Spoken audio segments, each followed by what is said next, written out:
Yun, maraming salamat. Thank you.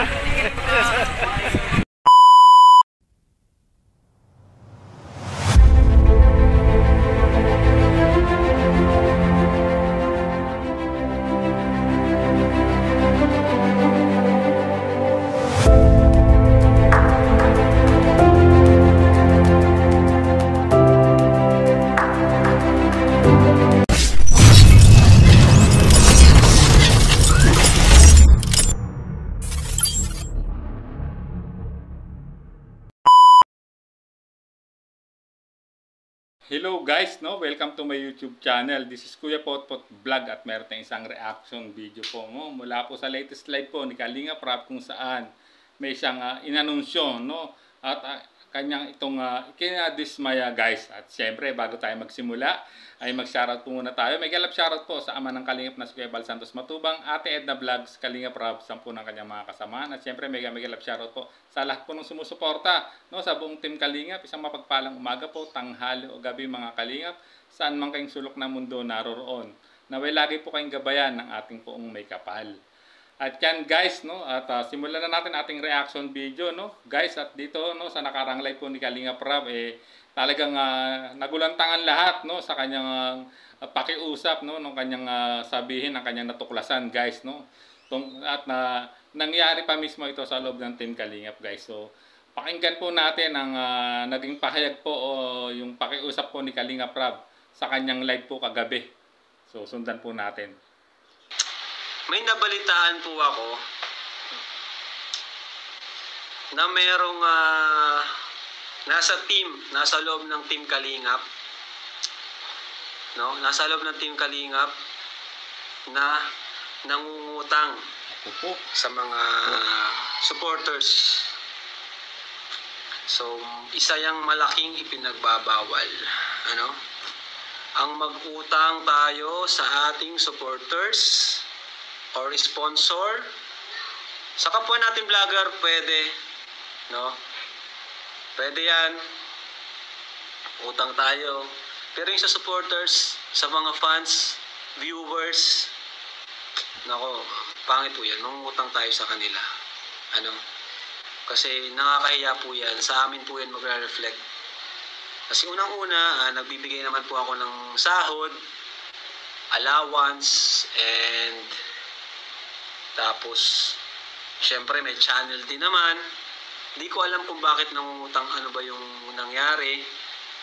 May sakit ba? Emergency ba? So, kung may kailangan, sabihin lang sa akin o sa mga kasamahan natin dito para kami yung makatulong. Ano? Para kami yung makatulong. Kasi nakakahiya po yan. Ang isipin nila, hindi kami, wala kaming nagagawa.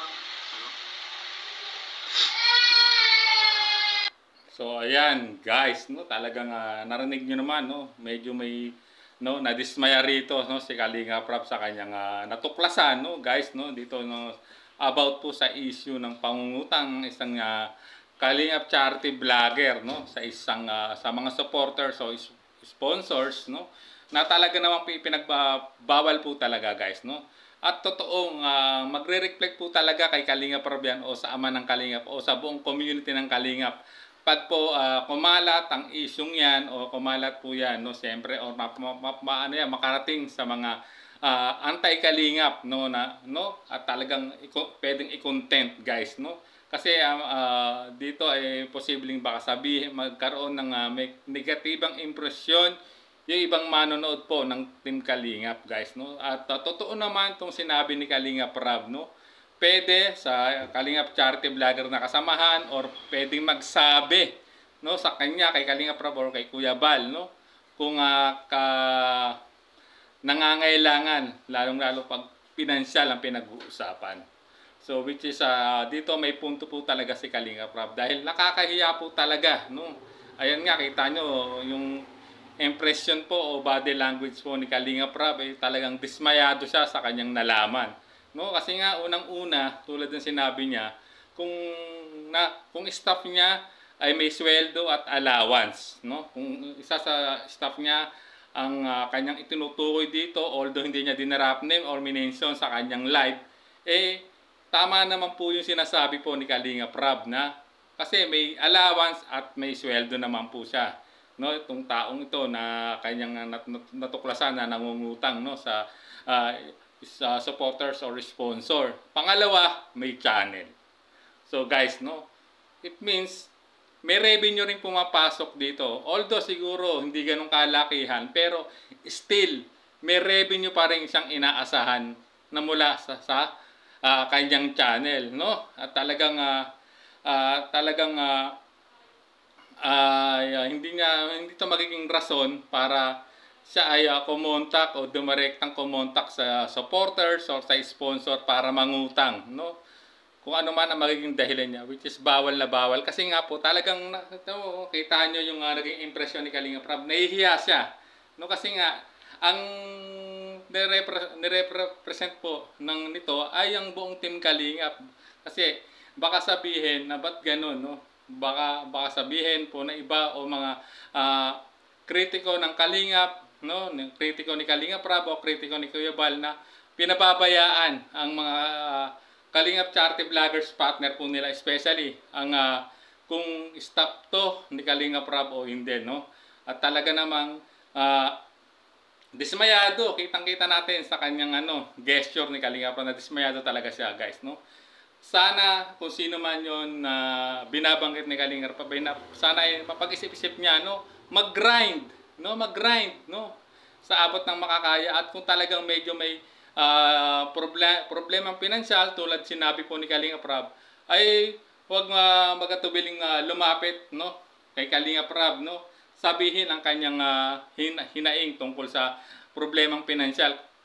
Huwag lang humingi or kumontak po or mangutang, no, sa supporters, no, or Kalingap or sponsor, guys. So, talagang kita nyo naman, no, nakarating na nga kay Kalinga Prab, no, dahil nga tulad ng sinasabi niya, sa kanila ang baksak niyang bandang huli, no, pag if ever na mabulilyaso, no, yung Kalingap charity vloggers ito na nakapanghiram, no, sa supporters or sponsor at hindi agad to nabayaran sa takdang panahon ng kanilang pinag-usapan, posibleng maging issue to na iba to po sa Team Kalingap at ang maaapektuhan po talaga nito, no, ang founder ng Kalingap na si Kuya Bal at si Kalinga Prab at ang buong community ng Kalingap, no. So talagang dito nagbababala talaga si Kalinga Prab na wag na gagawin nila yung mga ganung bagay kasi nga talagang bawal na bawal po at talagang tulad ng sinabi ko, nakakadismaya,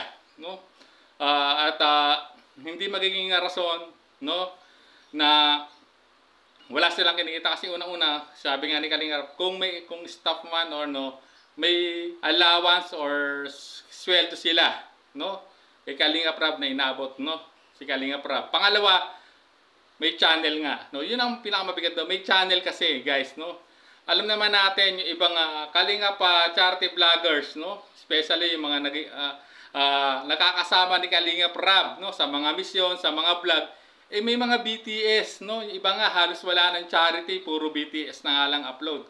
Viral pa ang kanilang mga upload, kaya imposibleng wala silang kinikita o magiging revenue sa mga upload nila. Kaya at nakakadismaya talaga to, no. Kung talagang kung okay lang sana kung puro charity vlog upload lang ang ina-upload ng hindi pinangalanang charity vloggers, no, Kalingap charity vloggers partner, no, baka maunawaan pa. Pero sa isang banda, tulad ng sinabi ni Kalinga Prab, sa kanila magsabi, no, o pwedeng mangutang sa kapwa Kalingap charity vloggers o sa kanya lumapit at no, sa kanila manghiram o mangutang. Wag lang po talaga sa supporters or sponsor kasi nga talagang kasi ang madadawit po rito yung kredibilidad po ng buong Team Kalingap at yung imahe po ng ama ng Kalingap na si Kuya Bal Santos Matubang at siyempre si Kalinga Prab kasi sa kanila magpo-fallback yan kung sakaling magkaroon po talaga ng aberya, no, sa no sa ganyang issue guys. So sana no ay naliwanagan ang lahat no sa naging pahayag po rito no ni Kalinga Prab no sa kanyang nakaraang live kagabi guys. So hanggang dito na lang po ang ating reaction video no guys, at maraming salamat po sa lahat po ng sumuporta sa aking channel, at tayo napabilang po umuli no sa Kalingap Top 20 Kalingap Reactors for the month of November. Sa lahat po ng sumuporta sa ating munting channel, maraming salamat po, and God bless po sa inyong lahat. There's a vlogger named Kuya Pot, spreading good vibes, giving all he's got. With the camera in his hand, he hits the road, capture moments, sharing stories untold. Kuya Pot, he's the one we adore, bringing smiles, he's got so much more. In this crazy world, he is a